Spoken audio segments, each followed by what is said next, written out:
Imagine being a human in the year 200,000 BC. Your body would have been pretty much just the same way it is today, genetically, but your mind would have been looking at the world in a completely different way.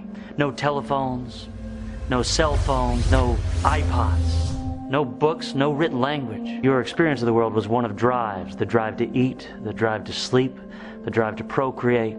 For about 160,000 years, it seems this was the dominant way of being a human being. And then around 38,000 BC, something shifted. A radical new idea entered the mind of human beings. Early man started to feel him and herself as separate from nature, something different. And out of this sense of separation came this urge to control nature and to get into good graces with these unseen gods operating behind the scenes. And so we see the rise all around the globe of these tightly knit tribal cultures organized around very strict rules and rites. And so legions of young, rebellious tribespeople set out to create empires of their own. And we see the rise of vast dictatorial, authoritarian regimes based on a might makes right mentality. And yet for people living in these societies, this yearning for meaning surfaced once again. For the haves, the problem was, well, I've got everything, now what? I'm still a human bound to die.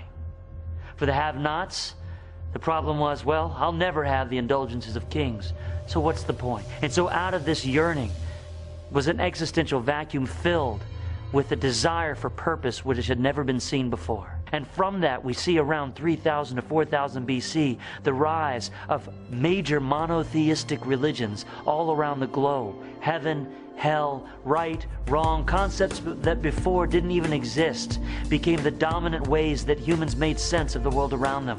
The idea of life as a battle shifted to the idea of life as a test. And so we see around 15 to 1600 the rise of the scientific method and arts and education flourishing and creativity bounding and exploding in ways that had never before been seen.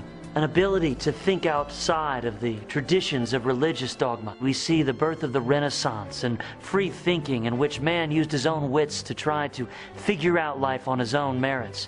And through that, innovations flourished and the Industrial Revolution leading to the mass distribution of goods and services around the globe instantaneously. And so even today, the comforts that we enjoy as we go from work to home and beyond, many of them were born out of this creative, individualistic worldview which worships power, success, and affluence. And yet for those of us lucky enough to have tasted the fruits of this innovation and prosperity, it seems that something deeper once again calls for our attention. There's a dawning, painful realization that prosperity and abundance did not create the happiness we were seeking. A fresh question enters. That is, what is happiness and where can I get it if it's not in this world? And so the turn from materialism becomes a turn towards human beings. So we see around 1900 in this country, the beginning of this humanistic worldview, which blossomed full force in the 1960s with the civil rights movement and all of the colorful paraphernalia associated with it.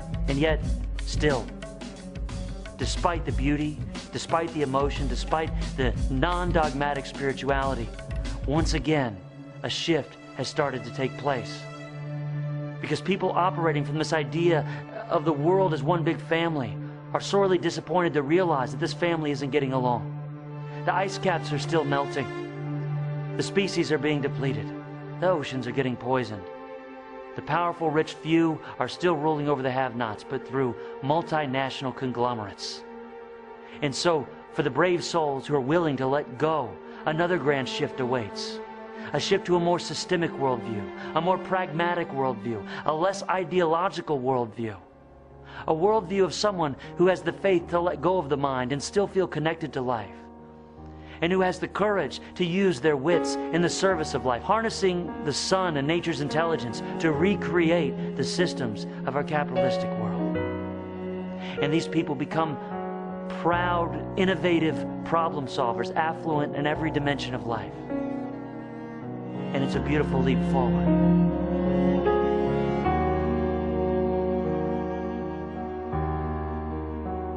Once people become affluent with form, creating solutions that work on an economic, planetary, and humanistic level, they end up surrendering yet again to a mystery more subtle and more profound than they had ever imagined.